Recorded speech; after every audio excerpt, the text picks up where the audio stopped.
तो कल के क्लास में हम लोग विद्युत रासायनिक सेल का एक हम लोग जिंक और कॉपर के बीच का वर्किंग फंक्शन पढ़ रहे थे और उसमें सेल रिएक्शन लिखे थे। ठीक है, तो जो सेल रिएक्शन था हम लोगों का, सेल रिएक्शन, तो हम लोग क्या लिखे थे? एनोड पर, एट एनोड। तो एनोड में हमारा जिंक था, जिंक सॉलिड, ऑक्सीडेशन होता है ना एनोड पर। तो ये हम लोग का 2 इलेक्ट्रॉन का लॉस इस सॉल्यूशन में जाएगा तो इसको वाटर सॉल्वेट कर देगा, और ये 2 इलेक्ट्रॉन क्या करेगा? लॉस करेगा। ठीक है, और एट कैथोड, तो एट कैथोड पर हम लोग क्या देखे हैं कि कॉपर आयन सॉल्यूशन से निकलकर, ठीक है, कैथोड पे जाकर इलेक्ट्रॉन गेन करके डिपॉजिट हो जाता है, तो ये हो जाता है कॉपर सॉलिड। ठीक है, अब ये हमारा एनोड कैथोड का सेपरेट रिएक्शन हो गया। अब इसका हम लोग ओवरऑल सेल रिएक्शन, तो ओवरऑल सेल रिएक्शन जो है, ठीक है, तो ये हमारा हो गया जिंक सॉलिड। इलेक्ट्रॉन से इलेक्ट्रॉन तक कैंसिल हो जाएगा क्या? अब यह हो जाएगा Cu2 प्लस एक्वस, और ये हो जाएगा जिंक 2 प्लस एक्वस, और ये हो जाएगा कॉपर सॉलिड। तो यहाँ लॉस और गेन क्या है? हमारा इक्वल है, हम लोग देख लिए हैं। तो इस सेल का ओवरऑल सेल रिएक्शन है। यहाँ तक तो हम लोग कल देखे थे, यहाँ तक लिख लिए थे हम लोग कल। ठीक है, यहाँ तक हुआ था कि नहीं हुआ था? हो गया था। अब हम लोग का जो मेन है, इसका सेल का एक सेल रिप्रेजेंटेशन भी होता है। क्या होता है? Cell representation. तो सेल रिप्रेजेंटेशन के लिए आईपेक ने, अकॉर्डिंग टू आईपेक, केमिस्ट्री का सुप्रीम कोर्ट आईपेक है ना, है, तो ये आईपेक के अनुसार, ठीक है, यहाँ पर एनोड जो होता है, एनोड वह होता है लेफ्ट में। एनोड को किधर लिखते हैं हम लोग? लेफ्ट में। और कैथोड को राइट में, कैथोड को राइट में, और बीच में साल्ट ब्रिज रहता है। और साल्ट ब्रिज को दिखाने के लिए 2 पैरेलल लाइन लेते हैं, 2 पैरेलल लाइन ऐसे। ठीक है, इसमें फिक्स है, जो तुम इंस्ट्रूमेंट ले रहे हो उसमें एनोड लेफ्ट में रखो या कैथोड राइट में रखो, ये कोई ज़रूरी नहीं है। जो इंस्ट्रूमेंट तुम ले रहा था कि हम लोग एनोड लेफ्ट में रखे थे कैथोड, उसको ऐसे इंस्ट्रूमेंट को क्या कर सकते हैं? पलट सकते हैं। कोई ज़रूरी थोड़ा है कि भैंसाला ऐसे रहेगा, भैंसाला ऐसे भी रह जाएगा। लेकिन जब हम सेल रिप्रेजेंटेशन करेंगे तब यहाँ पर आईपेक कन्वेंशन का यूज करेंगे, और एनोड हम लेफ्ट में और कैथोड हम राइट में, और साल्ट ब्रिज को 2 पैरेलल लाइन से। ठीक है, अब देखो, जैसे एनोड में क्या है? एनोड में यह है जिंक है, तब यहाँ पर क्या करेंगे? लिखेंगे, देखो यहाँ पर ये जिंक लिख देंगे सॉलिड, और एक यहाँ लाइन, एक स्लैश दे देंगे यहाँ पर। यहाँ देख लो सब, ये हो गया जिंक सॉलिड, ये हो गया Zn2 प्लस एक्वस, और यहाँ पर हम लिख देंगे Zn2 प्लस, और यहाँ पर जो एक्वस अभी लिख रहे हैं, लेकिन जो कंसंट्रेशन होगा वह कंसंट्रेशन हम लोग क्या करेंगे? रिप्रेजेंट करेंगे। मान लो जितना भी कंसंट्रेशन होगा यहाँ लिख देंगे। आज साल्ट ब्रिज के लिए 2 सामने पैरेलल लाइन खींच देंगे। तो देखो यहाँ पर जिंक से क्या हो गया है? तो यहाँ जिंक से Zn2 प्लस। ठीक है, अब ये साल्ट ब्रिज हो गया। अब राइट में लिखना है कैथोड, तो कैथोड में देखो क्या है यहाँ पर? CO2 प्लस, तो यहाँ पर लिखेंगे CO2 प्लस, और जो कंसंट्रेशन इस आयन का होगा वह लिखेंगे, नहीं है तो कम से कम एक्वस तो लिख ही देंगे। फिर एक लाइन खींच देंगे। अब फिर यहाँ कॉपर से क्या हो गया? सॉलिड, तो ये हो जाएगा कॉपर सॉलिड। ठीक है, तो देखो तुम्हारे लिए क्या है? एक तो वर्किंग प्रिंसिपल समझ में आना चाहिए, एक सेल रिएक्शन आना चाहिए, एक ओवरऑल सेल रिएक्शन आना चाहिए, और एक आपको सेल रिप्रेजेंटेशन भी आना चाहिए। तो सेल रिप्रेजेंटेशन में क्या कन्वेंशन है कि लेफ्ट में एनोड, राइट में कैथोड, और साल्ट ब्रिज को हम इंडिकेट करते हैं 2 पैरेलल लाइन से। आ जाएगा समझ में? अब देखो, हो सकता है कि डायरेक्ट तुमको ये दे दे। अब इसमें जो यह एनोड है यह निगेटिव है। इलेक्ट्रोकेमिकल सेल में एनोड क्या होता है? निगेटिव, और जो कैथोड होता है पॉजिटिव। इलेक्ट्रॉन फ्लो करेगा zinc to copper, current flow करेगा पॉजिटिव टू निगेटिव। तो आपको क्या आना चाहिए, समझिए कि अगर कोई सेल दे दिया जाए तो सेल का कंस्ट्रक्शन कैसे करेंगे और उसका वर्किंग प्रिंसिपल आपको आना चाहिए। दूसरा कि सेल रिएक्शन लिखने आना चाहिए। तीसरा सेल रिप्रेजेंटेशन आना चाहिए। और इस सेल, ये जो हमारा इलेक्ट्रोकेमिकल सेल जब वर्किंग कर रहा है तो उसमें क्या क्या फिनोमिनन हो रहा है ये समझना है। तो हमने क्या देखा है कि एनोड धीरे धीरे डिजॉल्व होगा। एनोड क्या होगा? धीरे धीरे डिजॉल्व होगा। और एनोडिक कंपार्टमेंट में आयन का कंसंट्रेशन क्या होगा? बढ़ेगा। कैथोड धीरे धीरे क्या होगा? ठीक होता जाएगा। उसका मास क्या होता जाएगा? बढ़ता जाएगा। और उसमें आयन का कंसंट्रेशन क्या हो जाएगा? घटता जाएगा। मतलब जितना देर सेल काम करेगा उसमें यही चेंजेज होगा। ठीक है, तो हमको लगता है कि उस सेल का वर्किंग, सेल रिएक्शन और सेल रिप्रेजेंटेशन आपको समझ में आ गया है। इसको नोट कर लीजिए। एक और सेल का वर्किंग हम लोग समझते हैं। ठीक है, जैसे मान लो लिखा रहे निकेल AgNO3 सेल, ऐसा लिखा रहे। ठीक है, जब ऐसा लिखा रहे तो यहाँ निकेल लेफ्ट में लिखा हुआ है, निकल एनोड है और सिल्वर कैथोड है। यानी यहाँ पर यह समझना है कि जो हमारा एनोड है, एनोड वह है निकेल, और जो हमारा कैथोड है वह है सिल्वर। तो जैसा कि आप जानते हैं कि इसमें दो कंटेनर होता है, इसमें दो कंटेनर होता है। ठीक है, और इसमें ये मान लो कि हमने यहाँ पर निकेल ले लिया।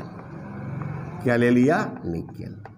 तो इसी का सॉल्ट हम लेंगे यहाँ पर। जो सॉल्ट हम लेते हैं यहाँ पर वो लेते हैं निकेल नाइट्रेट, निकेल नाइट्रेट।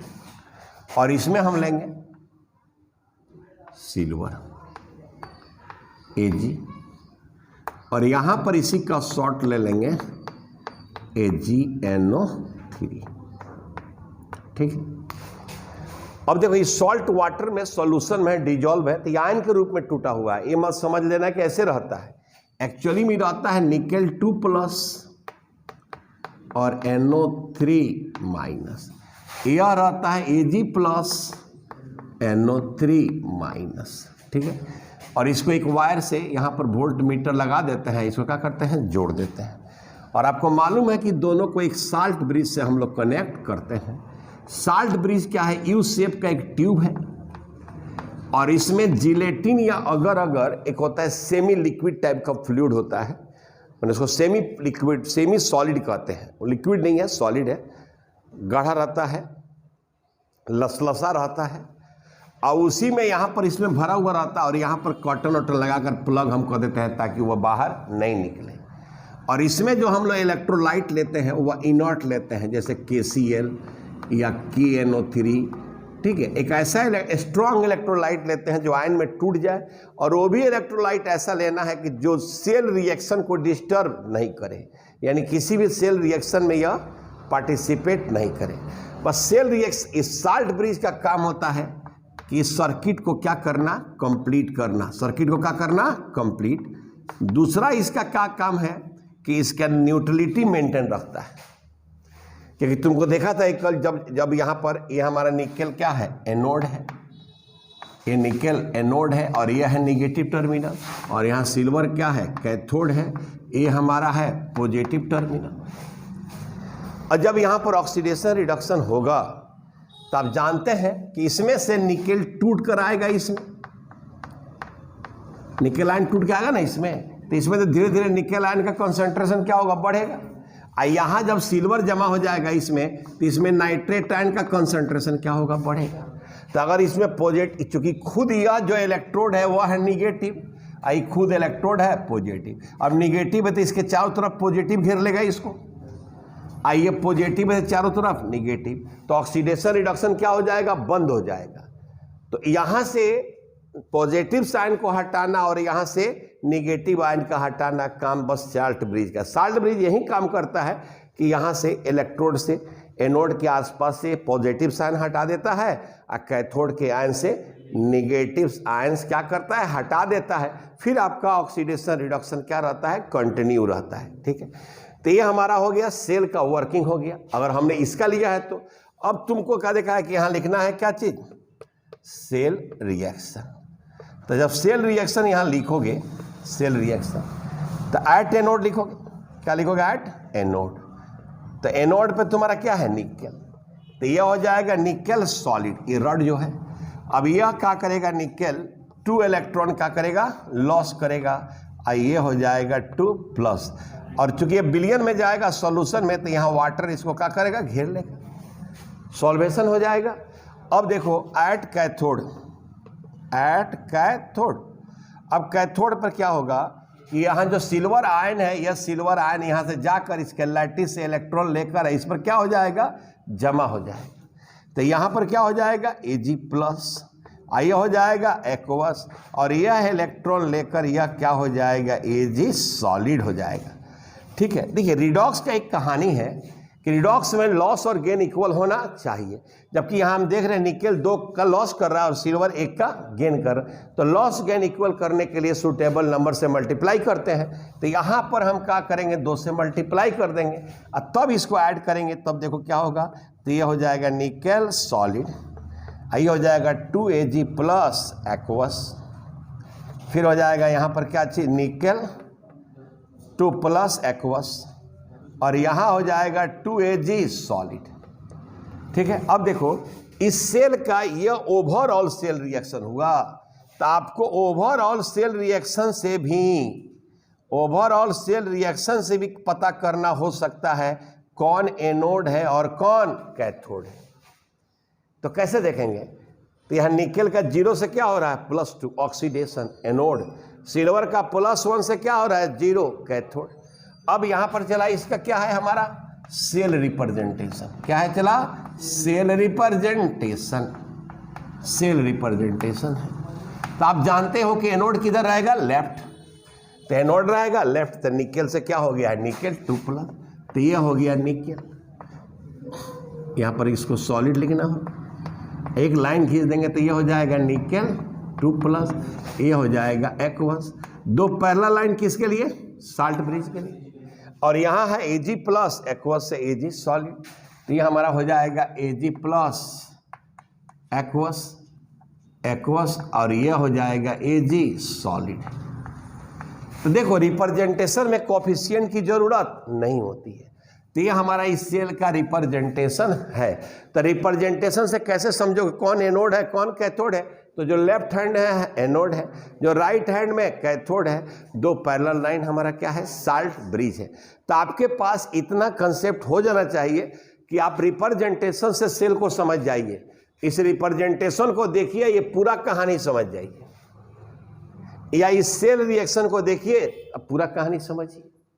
इतना आप पढ़ने के साथ साथ, ठीक है, इतना पढ़ने के साथ साथ आपको कंसेप्ट हो जाना चाहिए कि इसमें होता क्या है। इस तरह से यहाँ पर रिडॉक्स रिएक्शन के कारण केमिकल एनर्जी इलेक्ट्रिकल एनर्जी में क्या होते रहता है, कन्वर्ट होते रहता है। हम लोग साल्ट ब्रिज का फंक्शन नहीं ना लिखे थे, तो पहले इसको आप लिख लीजिए, फिर मैं साल्ट ब्रिज के विषय में लिखा देता हूँ। ठीक है, पहले इसको नोट कर लीजिए। अब देखो एक शॉर्ट नोट्स हम लोग साल्ट ब्रिज के विषय में लिखे, हो सकता है बिहार बोर्ड में एक क्वेश्चन दे दे साल्ट ब्रिज, तो लिखोगे साल्ट ब्रिज।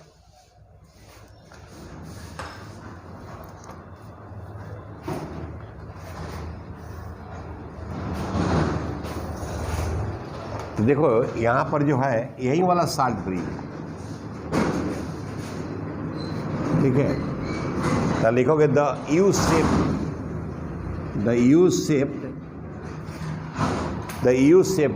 का नहीं है, the U shaped tube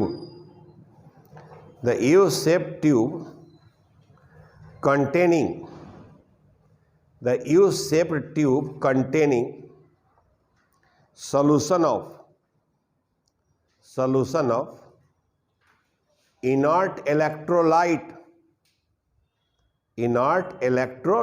such as KCl, KNO3 etc. KCl, KNO3 etc.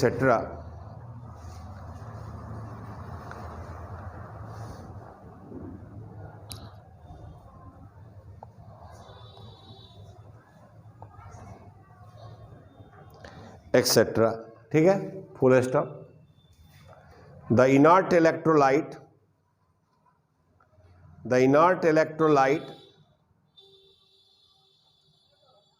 does not takes place in cell reaction,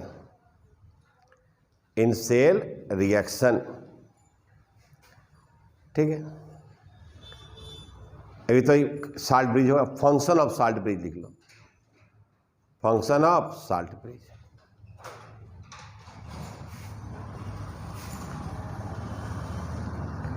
ठीक है, पहला लिखोगे, पहला first,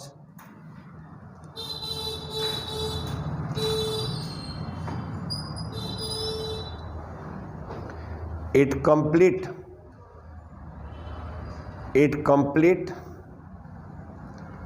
the cell circuit,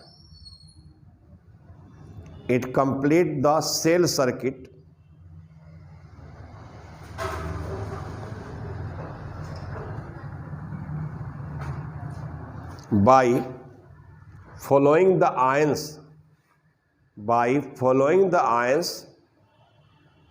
from one half cell to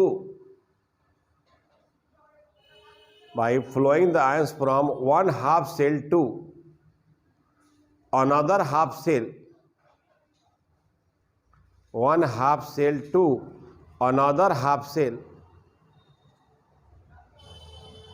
without mixing solution,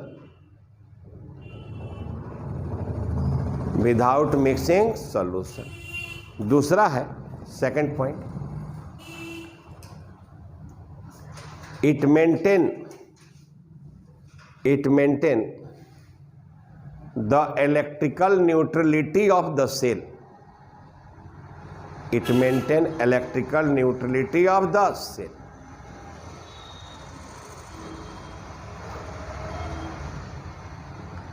अगर हमसे कोई सवाल पूछे कि साल्ट ब्रिज अगर नहीं लगाते हैं तो क्या होगा, तो आफ्टर मैंने कहता है जब सेल रिएक्शन स्टार्ट होगा तो कुछ देर के बाद एनोडिक कंपार्टमेंट में पॉजिटिव साइन ज़्यादा हो जाएगा और कैथोडिक कंपार्टमेंट में निगेटिव साइन, और उस इलेक्ट्रोड को जब वो सराउंड कर लेगा तो ऑक्सीडेशन रिडक्शन का हो जाएगा, काम करना बंद कर देगा। स्टॉप होने के बाद ऑक्सीडेशन रिडक्शन स्टॉप हो जाएगा, सेल काम करना बंद कर देगा।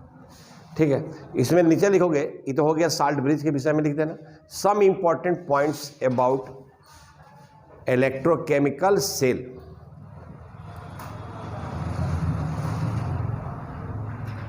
Some important points about electrochemical cell.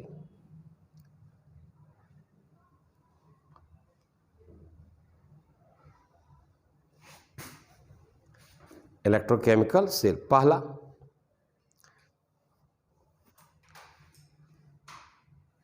देखो जब ऑक्सीडेशन होगा एनोड पर, तो एनोड धीरे धीरे क्या होगा, डिजॉल्व होगा, उसका वेट क्या होगा, कम हो जाएगा।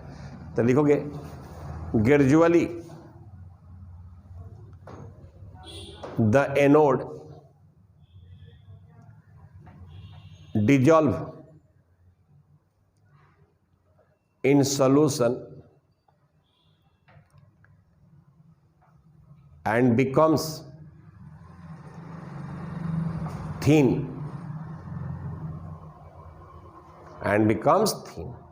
दूसरा point, in anodic compartment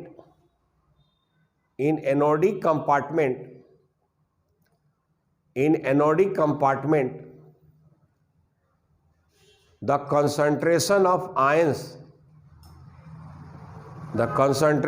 ions increases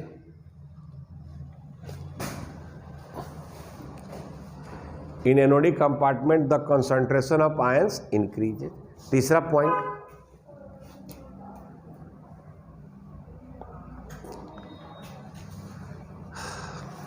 the mass of cation, sorry the mass of cathode लिखोगे,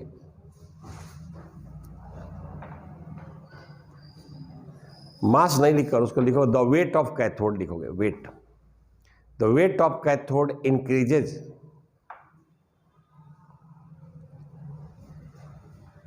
due to cathode cation, sorry due to cation gain electron from cathode, gain electron from cathode and from cathode and deposit on the surface of cathode.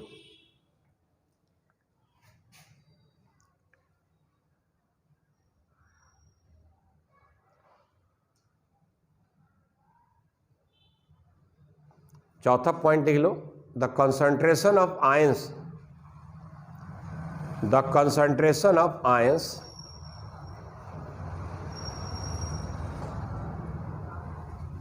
Decreases in cathodic compartment, the concentration of ions decreases in cathodic compartment. चलिए हम लोग अभी तक क्या सीखे कि electrochemical cell में function सीखे, ठीक है।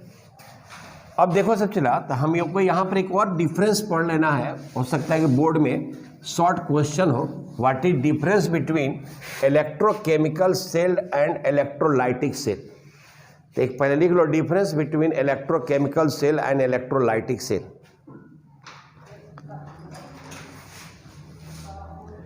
Difference between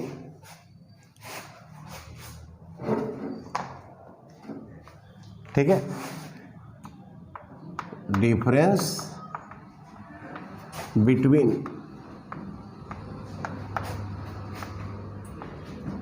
electrochemical cell and electrolytic cell. क्या करेंगे, दो कॉलम बना लेंगे। मान लो लेफ्ट हैंड में क्या लिख लेंगे, इलेक्ट्रोकेमिकल से, और राइट हैंड में क्या लिख लेंगे, इलेक्ट्रोलाइटिक सेल, इलेक्ट्रोलाइटिक सेल। और जो डिफरेंस लिखना है इसमें, तो पहले क्या लिखोगे, इलेक्ट्रोकेमिकल सेल केमिकल एनर्जी को इलेक्ट्रिकल एनर्जी में कन्वर्ट करता है, तो लिखोगे इट कन्वर्ट इलेक्ट्रोकेमिकल सेल में it convert chemical energy into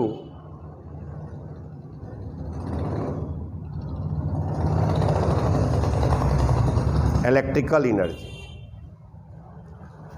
electrical energy. यहाँ पर क्या लिखोगे, इलेक्ट्रोलाइटिक सेल। तो इलेक्ट्रोलाइटिक सेल में क्या होता है कि इलेक्ट्रिकल एनर्जी कन्वर्ट होता है केमिकल एनर्जी, तो लिखोगे it convert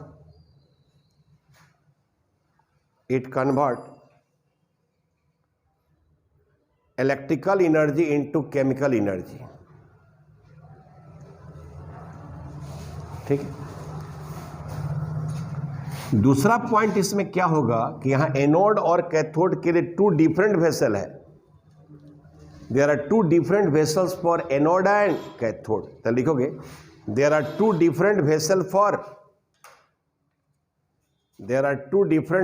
for anode and cathode.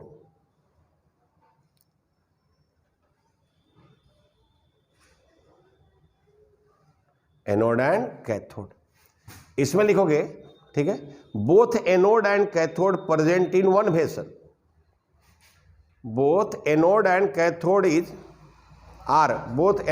cathode are present on same vessel।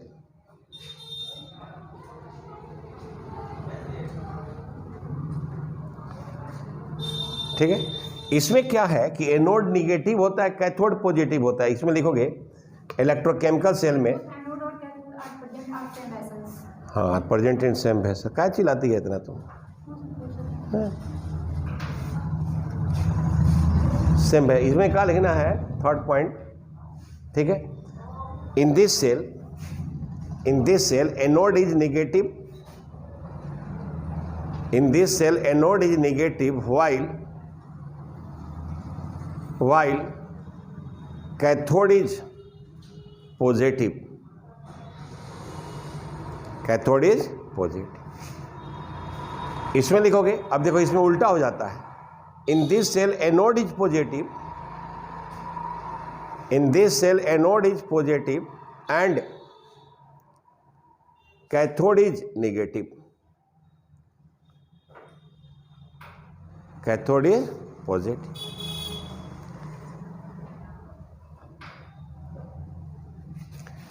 अब देखो इसमें साल्ट ब्रिज होता है, लेकिन इसमें साल्ट ब्रिज, तो देखो in this cell salt bridge, in this cell salt bridge is present, in this cell salt bridge is present. इसमें लिखोगे in this cell salt bridge absent. तो ये हमारा एक शॉर्ट क्वेश्चन होगा आपका बोर्ड के लिए, electrochemical cell and electrolytic cell के डिफरेंस हो गया, ठीक है। अब आइए जो सबसे इंपॉर्टेंट, अभी सेल का क्या पूरा इनऑर्गेनिक सेक्शन को भी कवर करने में आपको हेल्प करेगा, जो हम टॉपिक पढ़ने हम लोग चल रहे हैं, जो बहुत ही इंपॉर्टेंट टॉपिक और बहुत बढ़िया ढंग से पढ़ना होगा, ठीक है। तो इसमें हम लोग को पढ़ना है इलेक्ट्रोड पोटेंशियल। क्या पढ़ना है? Electrode potential.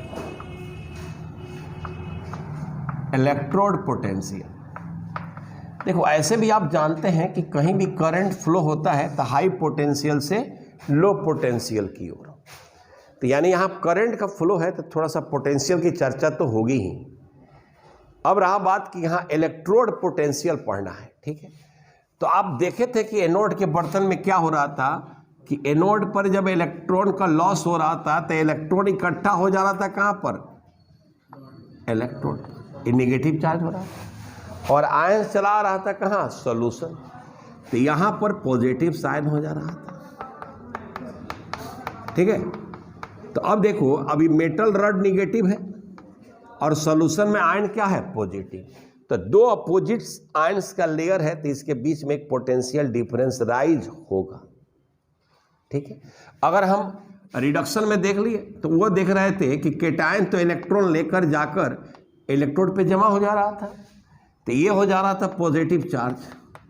इसमें एक्सेस जो हमारा एनायन बच रहा था ये इसके चारों ओर से घेर ले, तो यहाँ भी तो दो अपोजिट लेयर हो रहा है। तो इलेक्ट्रोड पोटेंशियल का देखो डिफिनीशन क्या है, समझो। The potential difference between electrode and ion of solution. क्या कहोगे? The potential difference between electrode, metal electrode and ion of solution, ठीक है।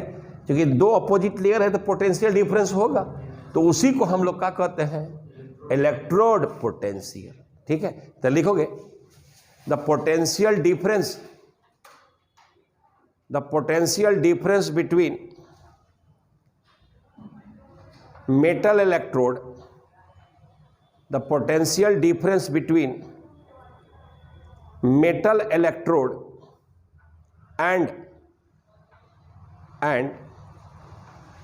ions of solution is called electrode potential. Electrode potential, ठीक। अब देखो, अब इलेक्ट्रोड पोटेंशियल जो है वो किस पर डिपेंड करता है? फैक्टर्स। बड़ा बढ़िया क्वेश्चन है ऑब्जेक्टिव के लिए, ठीक है। तो फैक्टर्स अफेक्टिंग लिखना electrode potential, factors affecting electrode potential,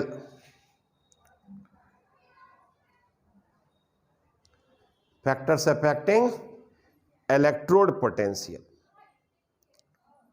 underline कर दो, ठीक है। अब देखो इसमें, तो यहां जो रड हम लेते हैं, ध्यान दो, मेटल रड, तो आप डिफरेंट मेटल का नेचर अलग अलग है, किसी को नेचर इलेक्ट्रॉन लॉस करने का ज़्यादा है और किसी को इलेक्ट्रॉन लॉस करने का नेचर कम है। तो अब वह नेचर पर डिपेंड करेगा या गेन करने की बात है, ठीक है। तो पहला लिखना है nature of electrode, metal electrode. पहला पॉइंट लिखना है कौन सी, नेचर ऑफ मेटल इलेक्ट्रोड।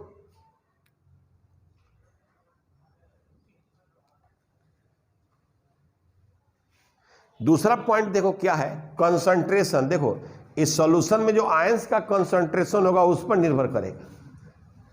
तो दूसरा पॉइंट लिखो कि कंसंट्रेशन ऑफ आयंस।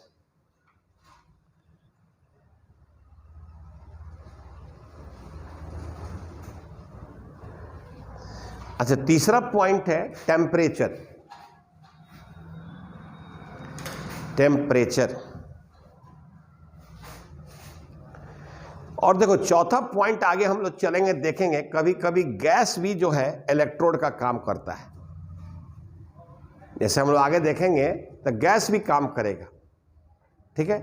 तो लिखे चौथा में लिख लो for gaseous electrode, for gaseous electrode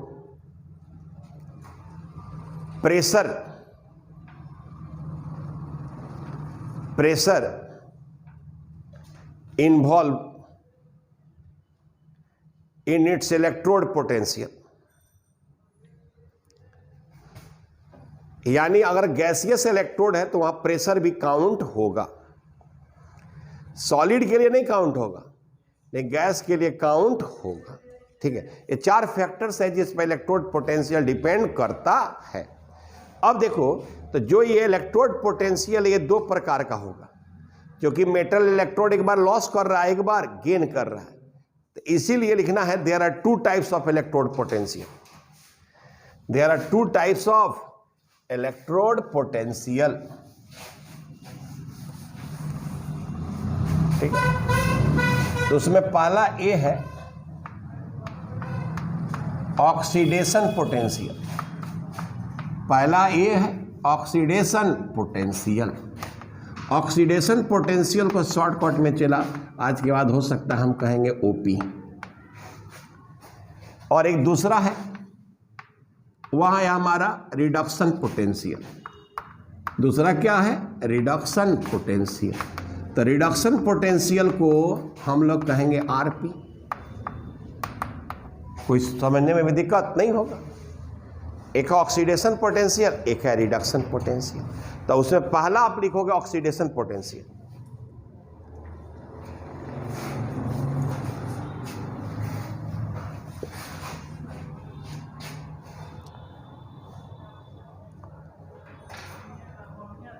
अब तुम देखो जैसे ये मेटल रड है, ध्यान देना ये सॉलिड है। अभी यह नहीं पता है कि कितना इलेक्ट्रॉन लॉस कर रहा है। मान लो n इलेक्ट्रॉन लॉस कर रहा है तो यहां पर n प्लस होगा। एक इलेक्ट्रॉन न करेगा तो 1 प्लस होगा, 2 इलेक्ट्रॉन करेगा तो 2। अलग अलग मेटल का वैलेंसी है। तो अब यहां देखो कि जैसे ये हमारा कोई मेटल रड है, ये मेटल रड है, तो इस पर negative positive negative positive negative positive है, न्यूट्रल है। लेकिन जब यह पॉजिटिव साइन सॉल्यूशन में चला जाएगा तो इसमें क्या बच जाएगा, निगेटिव। तो निगेटिव बच जाएगा तो देखो, तो ये मान लो रह गया निगेटिव निगेटिव निगेटिव, और सॉल्यूशन में क्या चला गया, पॉजिटिव। यानी जब मेटल इलेक्ट्रोड इलेक्ट्रॉन लॉस करता हो, जब मेटल इलेक्ट्रोड इलेक्ट्रॉन लॉस करता हो तो उसके मेटल इलेक्ट्रोड और सॉल्यूशन में जो आयंस रहते हैं उनके बीच जो पोटेंशियल डिफरेंस होगा, किस समय, जब वह लॉस कर रहा हो, उस समय मेटल इलेक्ट्रोड और आयन के बीच में जो पोटेंशियल डिफरेंस होगा उसको क्या कहेंगे। अब देखो यहाँ पर, तो यहाँ पर जो एनोड है, एनोड यहाँ जो इलेक्ट्रोड है वह सॉल्यूशन के रेस्पेक्ट में निगेटिव हो गया कि नहीं। तो यहाँ हम कह सकते हैं कि electrode becomes negative with respect to solution, with respect to solution कह सकते हैं। तो ऑक्सीडेशन पोटेंशियल कैसे डिफाइन करोगे कि जब मेटल इलेक्ट्रोड इलेक्ट्रॉन लॉस कर रहा हो तो उसके इलेक्ट्रोड और सॉल्यूशन में जो आयंस हैं उनके बीच जो पोटेंशियल डिफरेंस होगा उसको क्या कहेंगे।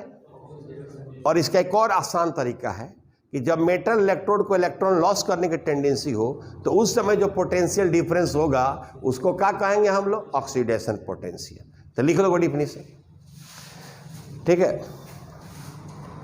When metal electrode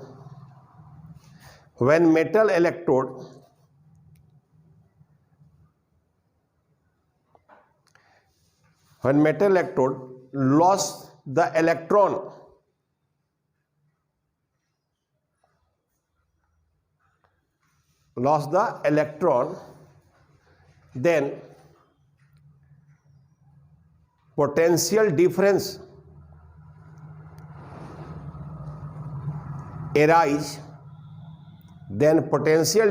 arise between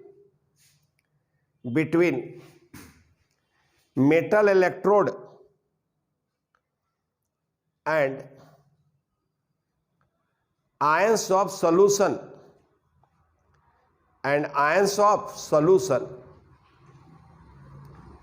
is called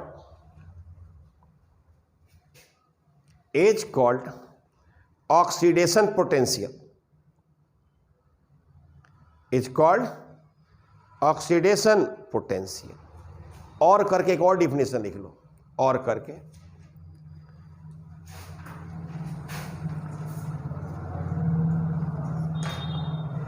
ठीक है। तो लिखेगा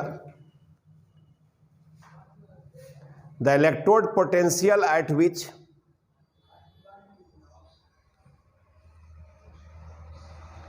metal have tendency to lose the electrode potential at which metal have tendency to lose electron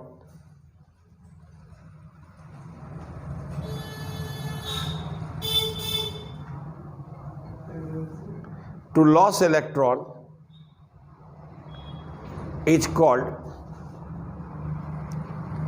oxidation potential.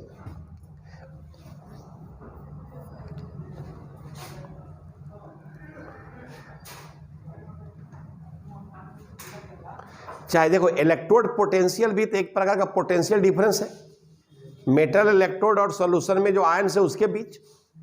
तो ऐसा है कि इलेक्ट्रोड पोटेंशियल एक प्रकार का पोटेंशियल डिफरेंस है, लेकिन किसके बीच, इलेक्ट्रोड और आयंस के बीच। तो हमने यहाँ पर लिखा दिया कि वह इलेक्ट्रोड पोटेंशियल जिस पर मेटल को इलेक्ट्रॉन लॉस करने का टेंडेंसी हो उसको कहते हैं ऑक्सीडेशन पोटेंशियल। या मान लो कि इसको और तुम सिंपल भाषा में लिखना चाहते हो तो क्या लिख सकते हो, ठीक है। द पोटेंशियल डिफरेंस, ठीक है, when metal have tendency to lose electron. क्या मतलब हम काहे पोटेंशियल डिफरेंस नहीं दिखा रहे हैं, तो ऐसे भी इलेक्ट्रोड पोटेंशियल भी एक प्रकार का क्या है, पोटेंशियल डिफरेंस है। नहीं तो the potential difference at which, ठीक है,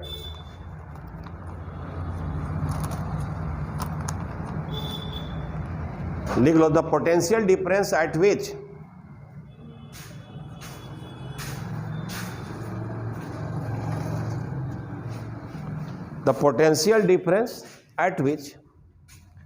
metal electrode have tendency to lose electron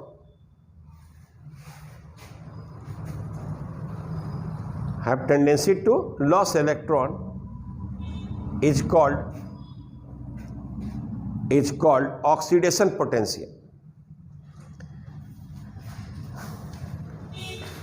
अब इसको तुम अपने भाषा में इसको सजा कर क्या कर सकते हो, लिख सकते हो।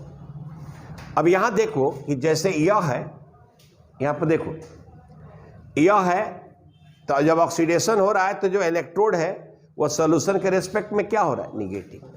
अब यहां से M से क्या हो रहा है, M सॉलिड, तो यहां पर ये ऐसे लिखेंगे M E मतलब हो गया इलेक्ट्रोड पोटेंशियल। और यहां पर चला ये हो जाएगा M सॉलिड से यहां पर ये हो जाएगा M N प्लस एक्वस। और जहां पर इस तरह से साइन दिया हुआ हो, जीरो से पॉजिटिव हो रहा हो, तो ये जो वैल्यू दिया रहेगा वो हमारा क्या रहेगा, ऑक्सीडेशन पोटेंशियल। ठीक है। अब जैसे मान लो एक तरह से हमने यहाँ पर आगे हम बताएंगे कंडीशन कि यहाँ पर एक तो लिखा है ई नॉट स्टैंडर्ड कंडीशन, हम आगे बताएंगे। यहाँ ऐसे लिखा है Zn से Zn2 प्लस और यहाँ लिखा है प्लस 0.76 वोल्ट। अब इस रिप्रेजेंटेशन को देखकर बताओ कि कौन सा वैल्यू बता रहा है।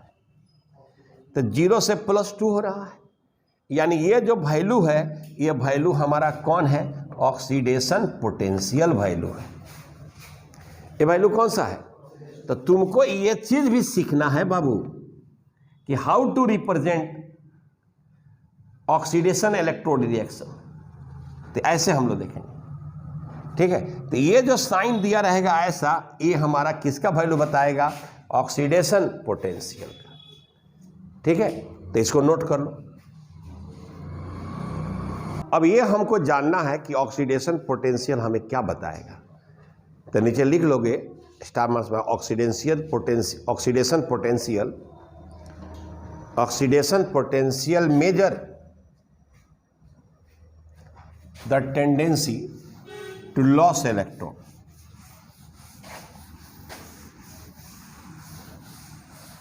Oxidation potential measure tendency to lose electron.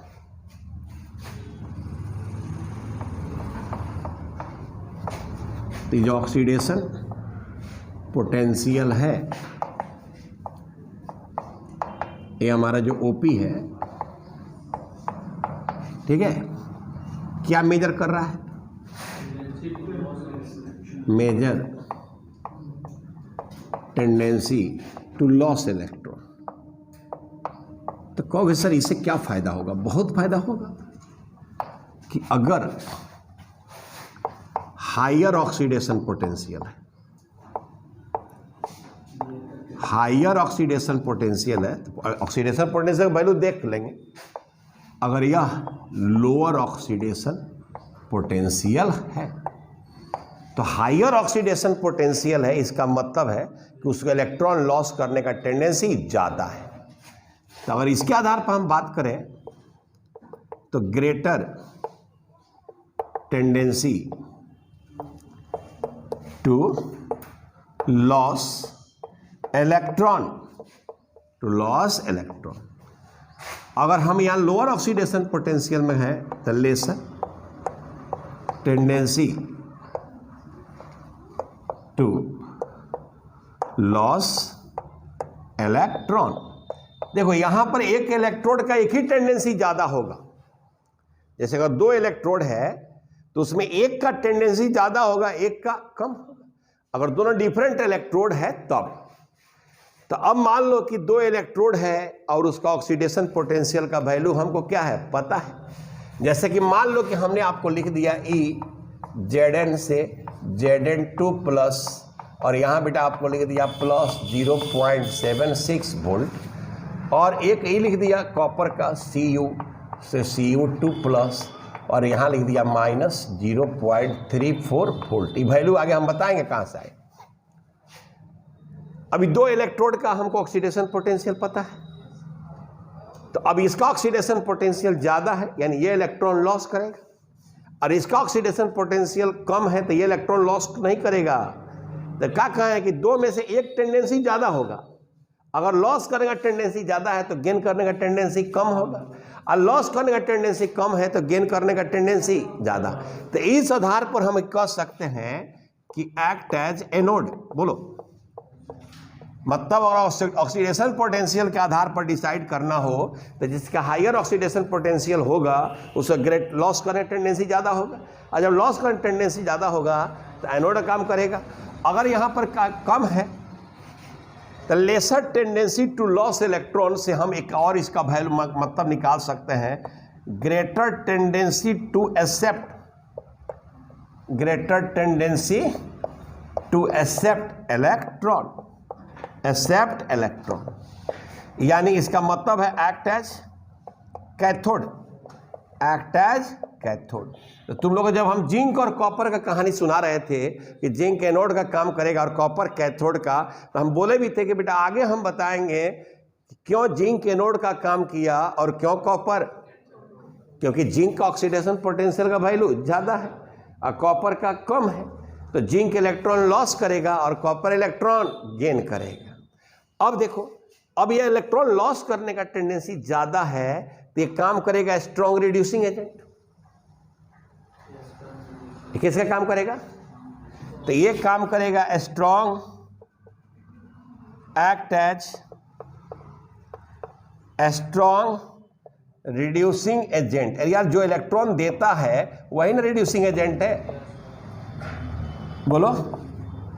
जो इलेक्ट्रॉन देगा वह क्या होगा? तो जिसका ऑक्सीडेशन पोटेंशियल ज़्यादा होगा वह स्ट्रॉन्ग रिड्यूसिंग एजेंट होगा। और यहाँ पर क्या लिखेंगे? And act as weak reducing agent. तो इसके नीचे लिख लीजिएगा क्या चीज़? And act as weak reducing agent. देखो ये बात हमारे दिमाग में चलते रहना चाहिए। और देखिए, जब भी आप क्या लगता है कि तो ये सब्जेक्ट जो चैप्टर है इलेक्ट्रोकेमिस्ट्री, ये बहुत आसान आपको लग रहा है, लेकिन अगर कोई भी धागा आपका, कोई भी मोती आपका टूट गया तो पूरा माला बिखर जाएगा। अगर पूरा माला को संभाल कर रखना चाहते हैं तो प्रत्येक कंसेप्ट को आपको संभाल के रखना पड़ेगा, और नहीं तो क्या होगा? माला टूट कर बिखर जाएगा। तो नोट कीजिए।